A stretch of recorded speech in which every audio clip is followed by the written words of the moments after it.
Bueno, pues vamos a dar comienzo al estudio que nos corresponde, ¿no? en el día de hoy, del cielo y el infierno. Estamos en el capítulo 9, en los demonios y más concretamente en los ítems 14 al 19, los demonios según la Iglesia. Son los últimos ítems de este apartado y bueno, pues por fin llegamos al final de los demonios en esta concepción tan ajena, ¿no? A la razón, tan ajena a las leyes divinas, pero que sin lugar a duda tenemos que conocer para poder valorar, para poder eh, interpretar y argumentar la realidad de los valores espíritas como contrapuestos o como divergentes con esa concepción de unos demonios que no tiene mucha razón de ser. Entonces, por fin, vamos a terminar hoy con el análisis de los demonios según la Iglesia, con estos ítems del capítulo 9. Y bueno, finalmente ya la semana próxima de estudio de cielo y del infierno, ya pues nos llegará un poquito de resuello, ¿no? Un poquito de luz y de una comprensión mucho más razonada sobre los demonios según el espiritismo, ¿no?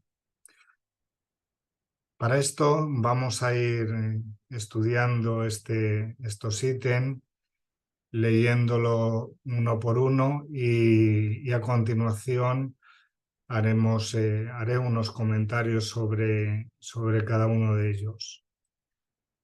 Como son 6 ítems bastante largos, bastante tediosos, he pedido a Marta que me ayudara para que ella proceda a leer los ítems y yo pues a continuación realizaré los comentarios correspondientes de cada uno de ellos. El primero de ellos es el 14. Adelante, Marta.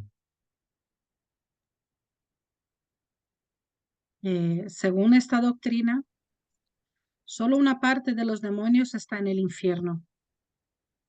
La otra anda errante, con libertad, mezclándose en todo lo que pasa en la tierra, complaciéndose en el mal, y esto hasta el fin del mundo, cuya época indeterminada no tendrá probablemente lugar tan pronto. ¿Por qué pues esta diferencia?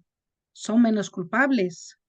Seguramente que no, a menos que salgan de allí por turno, lo que parece resultar de este pasaje.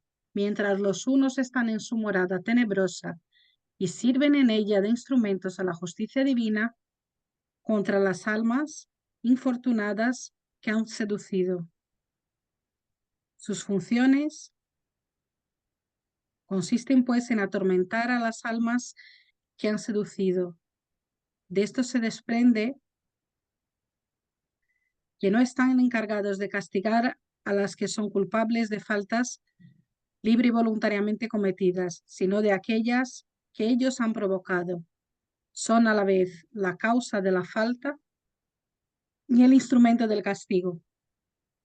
La justicia humana, con ser imperfecta, no admitiría que la víctima que sucumbe por debilidad, cuando se la hace nacer para tentarla, fuera castigada tan severamente como el agente provocador, que emplea el engaño y la astucia con severidad, con más severidad aún, porque va al infierno al dejar la tierra, para no salir jamás de él y a sufrir sin tregua ni gracia durante la eternidad, mientras que aquel que es la causa primera de su falta goza de tregua y de libertad hasta el fin del mundo.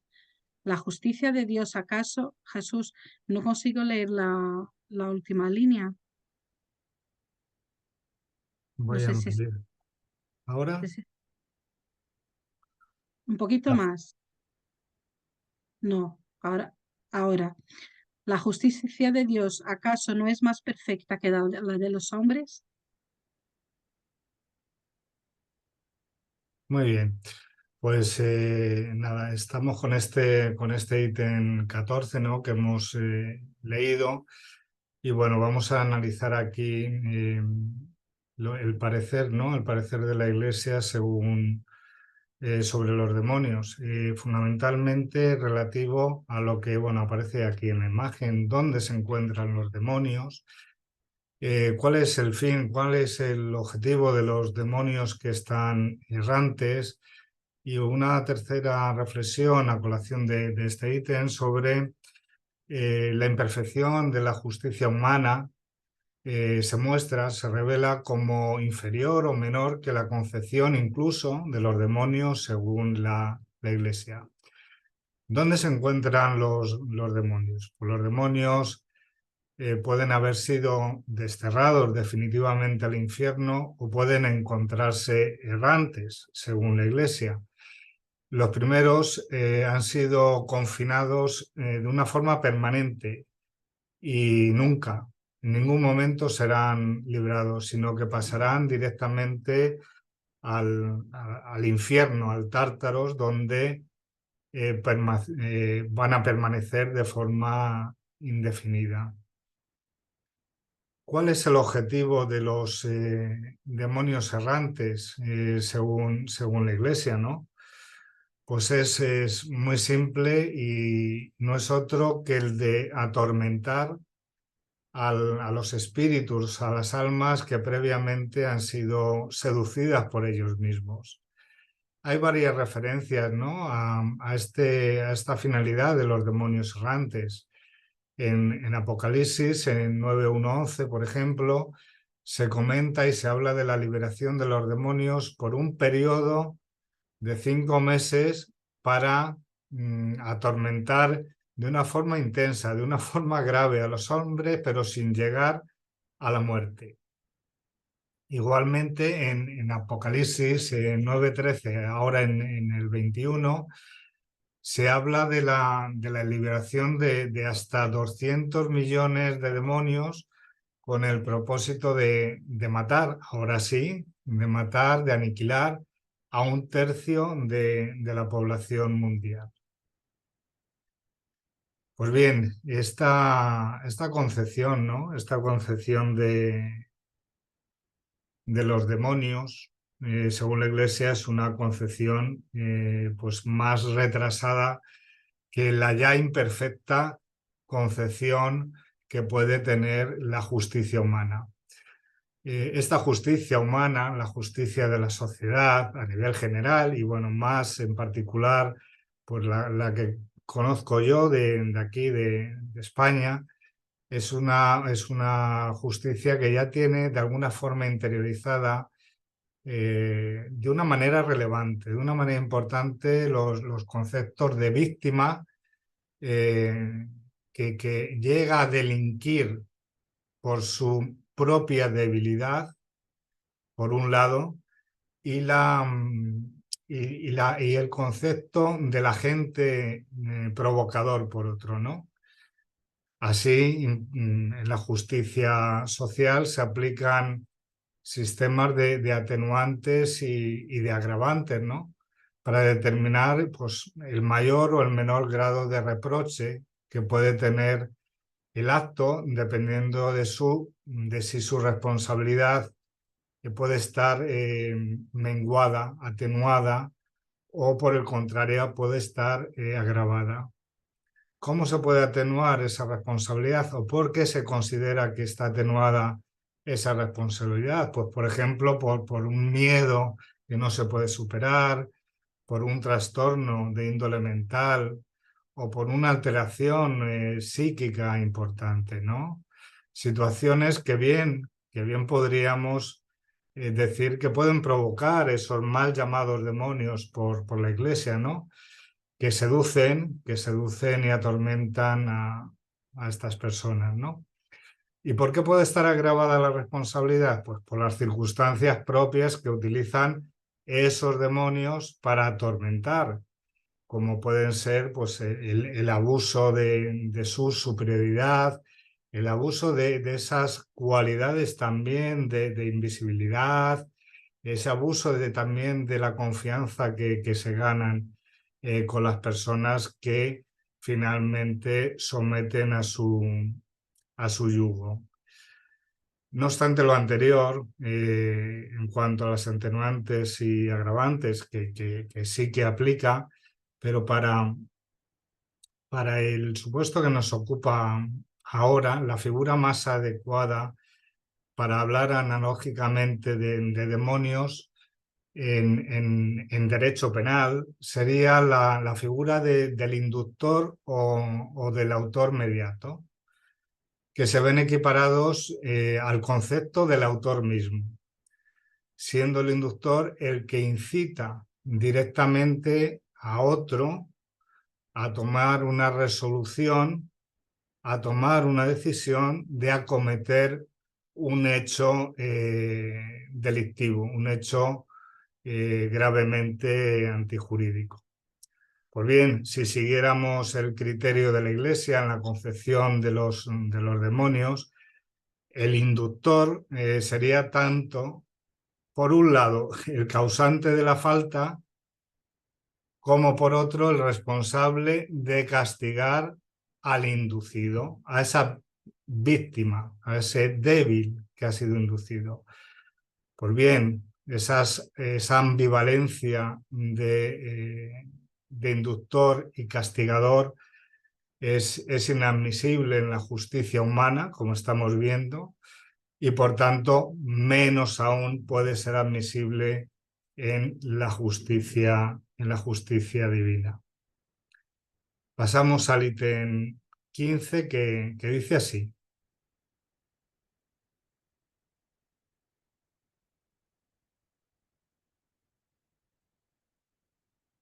Marta. No es esto todo.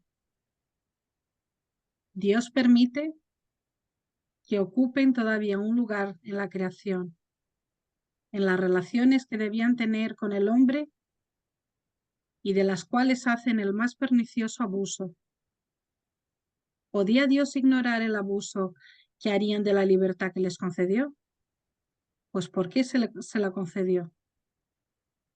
De lo que resulta que fue con conocimiento de causa que entregó sus criaturas a merced suya, sabiendo, en virtud de toda su presciencia, que sucumbirían y tendrían la suerte de los demonios. ¿No tenían bastante con su propia debilidad, sin permitir que fuesen incitadas al mal por un enemigo, tanto más peligroso cuanto es invisible?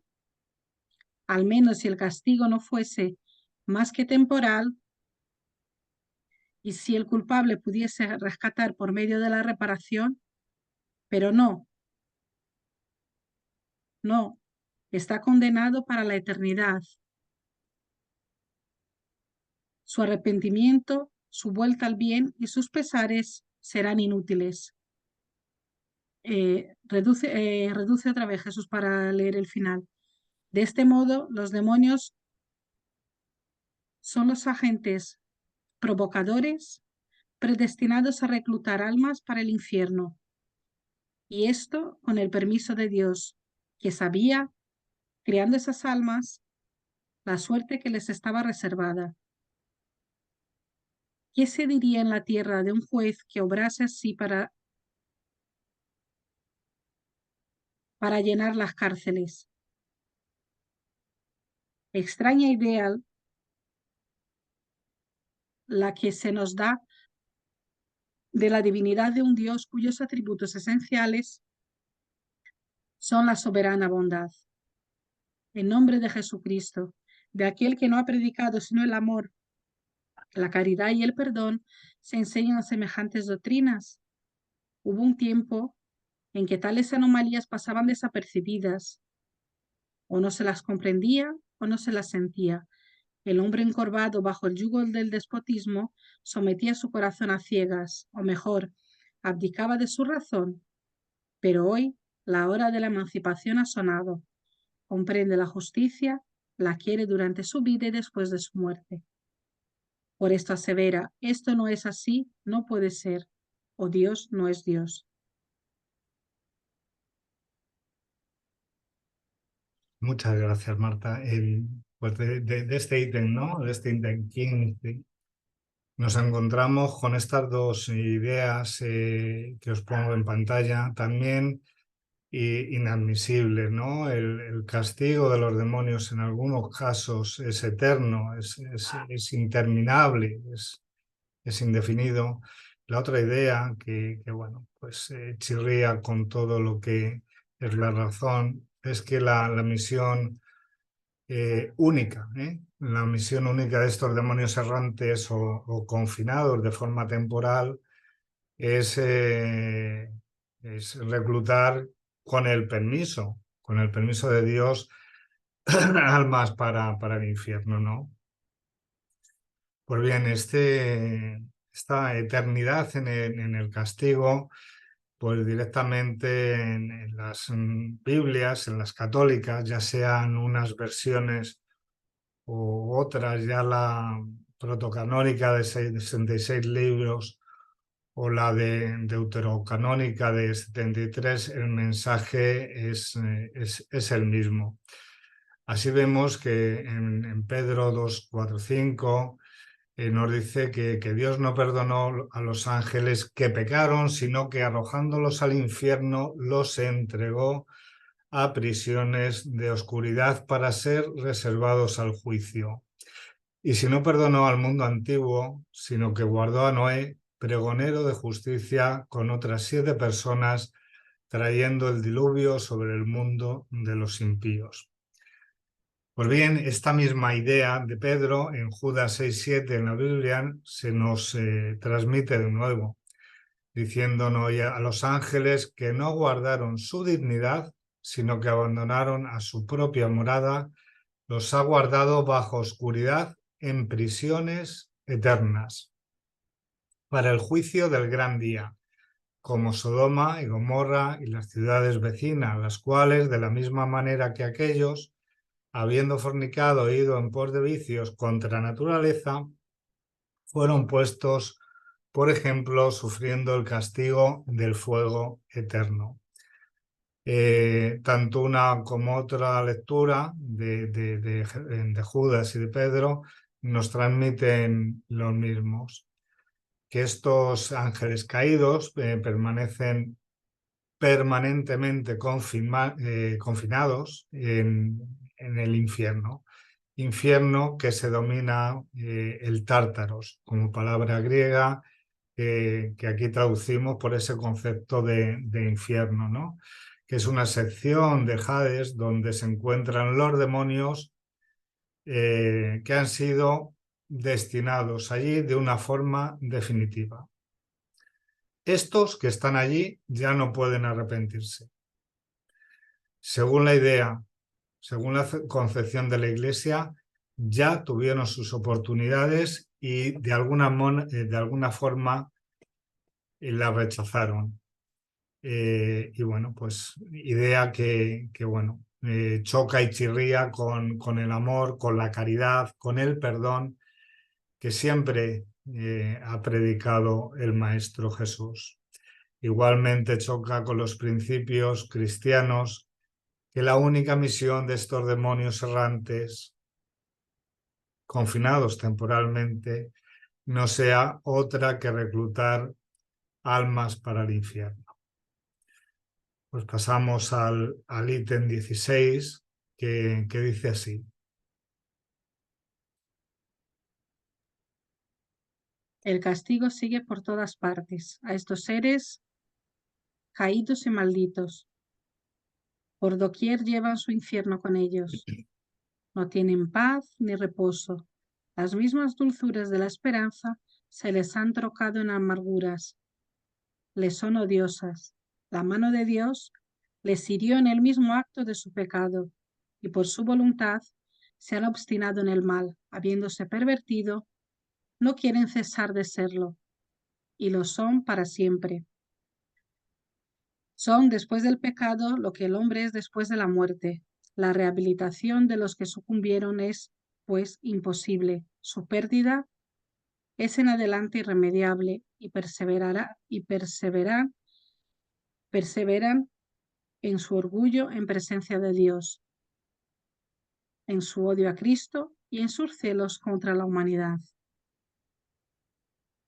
No habiendo podido apropiarse la gloria del cielo por el vuelo de su ambición, se esfuerzan en establecer su imperio sobre la tierra y en desterrar a ésta el reino de Dios. El Verbo hecho carne cumplió, a pesar de ellos, sus designios para la salvación y la gloria de la humanidad.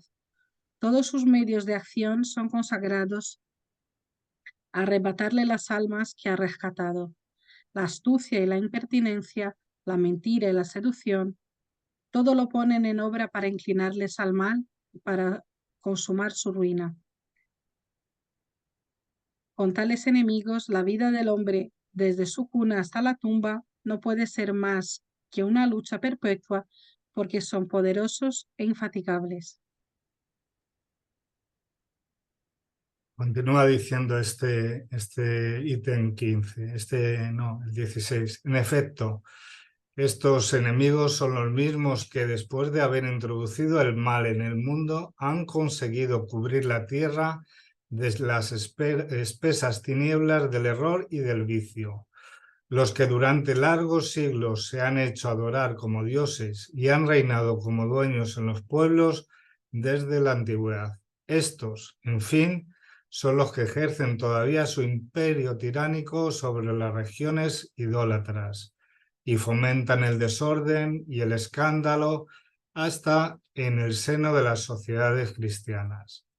Para comprender todos los recursos que tienen al servicio de su maldad, basta observar que no han perdido nada de sus prodigiosas facultades, que son las dotes de su naturaleza angélica. Sin duda que sobre el porvenir y sobre todo el orden sobrenatural tienen misterios que Dios se ha reservado y que no pueden descubrir, pero su inteligencia es muy superior a la nuestra, porque de una sola ojeada perciben los efectos en sus causas y las causas en sus efectos. Esta penetración les permite anunciar anticipadamente los acontecimientos que nuestras conjeturas están lejos de alcanzar. La distancia y la diversidad de los lugares desaparecen ante su agilidad. Más rápidos que el relámpago y que el pensamiento, se encuentran casi al mismo tiempo en los diversos puntos del globo y pueden describir desde lejos los acontecimientos que son testigos, en la misma hora en que se realizan. Las leyes generales por las cuales Dios rige y gobierna este universo no son de su dominio, no pueden derogarlas, ni por consiguiente predecir u operar verdaderos milagros, pero sí poseen el arte de imitar y de contrahacer, en ciertos límites, las obras divinas. Saben los fenómenos que resultan de la combinación de los elementos y pronostican con certeza los que suceden naturalmente, así como los que tienen el poder de producir ellos mismos. De esto resultan esos oráculos numerosos, esos prestigios extraordinarios de los cuales nos han guardado el recuerdo los libros sagrados y profanos y que han servido de base y alimento a todas las supersticiones. Su sustancia simple y material es oculta de nuestra vida. Están a nuestro lado sin que los percibamos. Tocan a nuestra alma sin herir nuestros oídos. Creemos obedecer a nuestros propios pensamientos mientras que sufrimos sus tentaciones y su funesta influencia. Nuestras disposiciones, al contrario, les son conocidas por las impresiones que sentimos y nos atacan ordinariamente por nuestro lado débil. para seducirnos con más seguridad, tienen costumbre de presentarnos incentivos y sugestiones conformes a nuestras inclinaciones. Modifican su acción según los rasgos característicos de cada temperamento. Pero sus armas favoritas son la mentira y la hipocresía. Bueno, pues hasta aquí este ítem, un poquito largo, pero bueno, que sigue acercándonos a conclusiones equivocadas, ¿no? A concepciones equivocadas sobre los demonios, según la Iglesia. Y que son estas dos que os pongo en pantalla, ¿no? La rehabilitación a los que sucumbieron a esta sutil influencia o no tan sutil influencia de los demonios es imposible y que el único fin y el objetivo es inclinar al hombre hacia el mal y desterrar el reino de Dios en la tierra, arrebatando a éste incluso las almas que habían rescatado. Pues bien, algunas de las consideraciones en las que se apoyan las equivocadas conclusiones de la Iglesia pueden ser las siguientes. Primero, que Dios es un simple ente remunerador. Esta es una convicción de las grandes tradiciones religiosas de toda la humanidad y que ven en Dios solamente un ente que simple y meramente o castiga o premia, pero nada más. Ausente de sentimientos, ausente de emociones, solamente premia o castiga. Segunda consideración, el tiempo del arrepentimiento se acaba. Se reconoce, sí, por la Iglesia el castigo una primera finalidad curativa, pero cuando se acaba el tiempo para entrar en esa dimensión definitiva de la existencia, también, según la Iglesia, se acaba el tiempo del arrepentimiento. En este caso, la decisión se ha hecho ya definitiva, se ha hecho eterna, poniendo de forma tergiversada en valor el poder de la libertad, que determina la eterna maldad de los demonios y su imposible rehabilitación. Veamos aquí cómo se interpreta de una forma equivocada la libertad, el libre albedrío, que como ley universal estamos dotados los seres humanos. Otra consideración, se ignoran aquí las leyes divinas de forma absoluta, ¿no? Y estas leyes son las que siempre deben acompañar de una forma inescindible a la libertad de todo el hombre, sin las cuales la libertad no es tal en su expresión más esencial. Cuarta consideración, ¿no? La Iglesia sigue manteniendo aún en la actualidad, la imposibilidad de rehabilitación de los que decidieron actuar en el mal y mantienen ese objetivo como el único e imperecedero para toda su existencia. Llegando a decir Benedicto XVI que en semejantes individuos no habría ya nada remediable y la destrucción del bien sería irrevocable. Esto es lo que se indica con la palabra infierno. Otra consideración. La Iglesia llega a culpar a Dios de la existencia de esos demonios externos, de esos demonios interminables y sin fin, manteniendo que Dios, cuando los creó, asumió el riesgo de esta circunstancia al proveer de libertad al hombre. De alguna forma se está indicando que Dios actuó con un dolo eventual, conociendo de una forma anticipada que su creación daría pie a que algunos seres fueran eternamente despreciables e infinitamente arraigados al mal, sin posibilidad de alguna de recomponerse o de regenerar. Es esta conclusión, es esta consideración, ¿no? Por parte de la Iglesia se llegan a justificar las penas definitivas como necesarias para un cierto equilibrio moral en la historia de la humanidad, ¿no? En la conciencia moral del hombre. Se desatiende aquí de una forma trascendental a la importancia que tiene el individuo, ¿no? La importancia de la conciencia íntima, individual, justificando el infierno como una necesidad para encontrar o para hallar un concepto de justicia, pero justicia ya definitiva.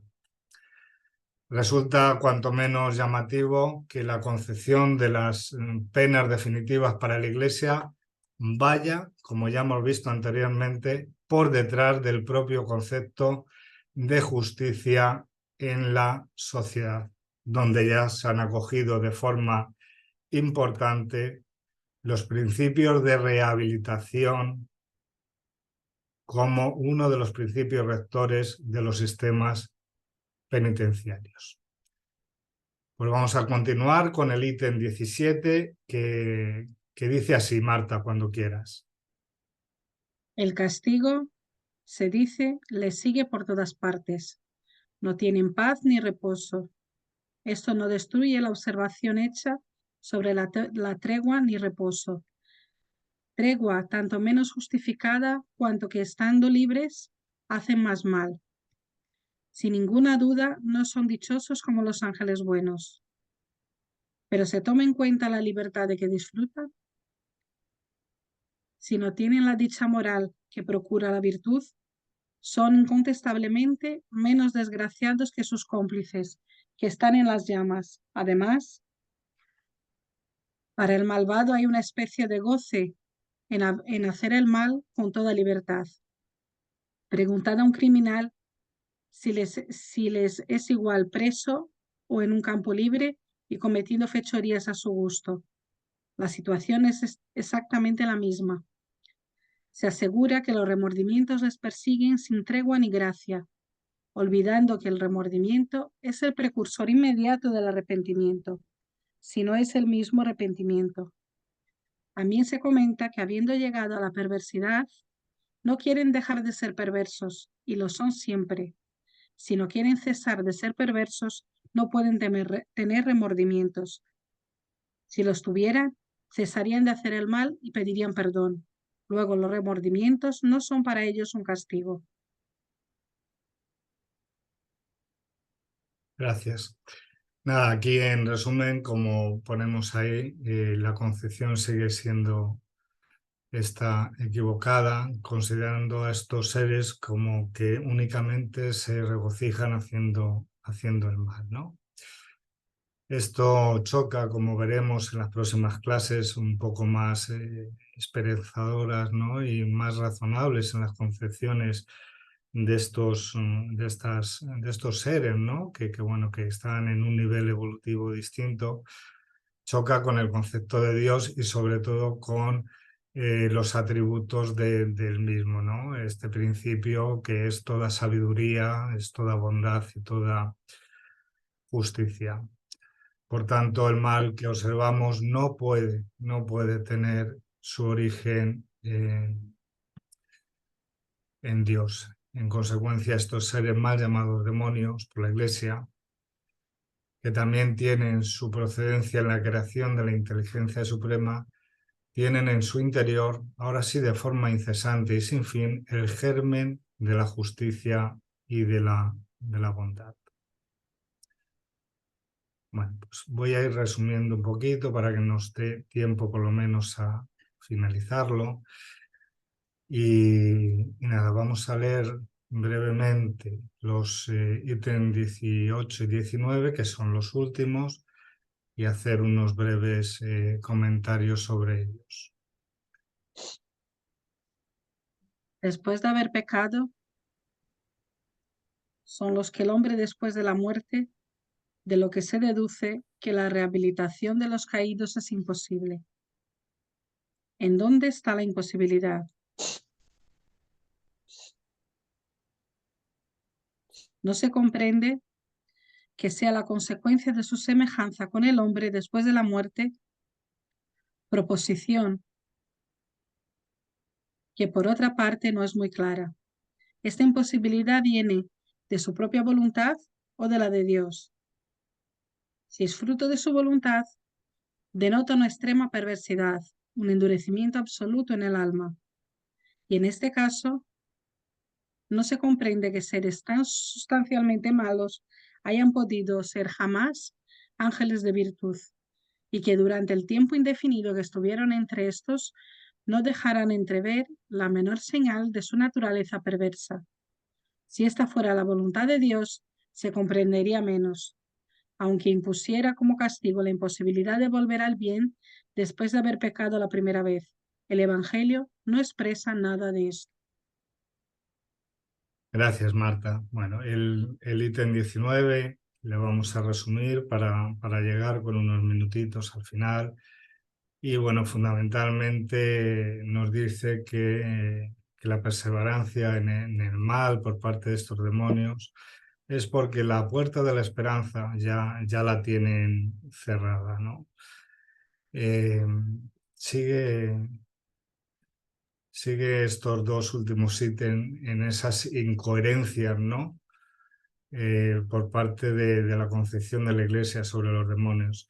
Reinciden estos dos ítems en la imposible rehabilitación de estos seres, reinciden en la perseverancia y regocijo en la práctica del mal y en la existencia de un Dios vengativo, ¿no? que aniquila toda la esperanza para los seres que se equivocan por la ofensa.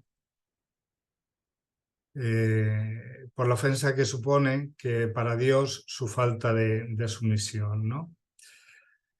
Y bueno, pues ya para terminar vamos a realizar unas consideraciones al respecto de estas últimas conclusiones de estos dos ítems, ¿no? Primero es importante remarcar que aquí que el cristianismo en sus orígenes no tenía esta idea, ¿no? No tenía esta concepción equivocada. Y esta se ha adoptado cuando la Iglesia romana, pues de alguna forma se apropiará del cristianismo, del concepto de cristianismo. Es cuando surgen esos dislates en la concepción de los demonios, respondiendo sobre todo a una moral donde se trabaja la creencia y se establece como dogma que el mal es algo externo, algo heteronomio, que tiene su origen en las antiguas creencias de los principios del bien y del mal, ¿no? En estas antiguas creencias se considera que el mal es algo creado por Dios o por el diablo, ¿no? Que es el ser creado por Dios y conlleva las mismas consecuencias y que viene de fuera. Es algo muy extendido por todo el mundo y en todas las creencias. Sin embargo, el espiritismo, ¿no? Como ya nos comentará en la próxima clase Sara, dará cuerpo a una doctrina filosófica que demuestra de una forma racional y empírica que esto no es cierto, que no existe un ser maligno en el mismo nivel que Dios y ni este ha sido creado, ni este Dios ha creado uno inferior que de hecho niega sus atributos de bondad infinita. La Iglesia en la actualidad sigue manteniendo la existencia de ese dualismo, pues sostiene que la historia es el escenario de un drama, de una lucha entre el bien y el mal, entre la gracia y el pecado. No obstante, se sitúa en la segunda posibilidad, donde el único Dios en origen es el Dios del bien, por lo que admite que el mal es creado y tiene su origen en Dios. Tratando de explicar esta dualidad de una forma completamente forzada, admitiendo que el dualismo es de libertad y permitiendo Dios la existencia del mal. La confusión entre los principios materiales de placer y dolor y los morales de bien y mal es el origen de esas creencias que se sitúan en el exterior, que sitúan afuera el mal, dando cuerpo a la moral heteronoma, de la que bebe también esta concepción de los demonios según la Iglesia. La siguiente consideración, el estudio comparado, ¿no?, de la teoría de la moral heteronoma con la teoría de la moral autónoma es la que nos va a dar luz para comprender y entender que el mal no es nada externo. La teoría de la moral heteronoma que ya hemos adelantado es una teoría que sitúa al mal fuera de uno, en el exterior, y bebe y parte de la idea de que las almas fueron creadas por Dios, perfectas en sabiduría y perfectas en virtud.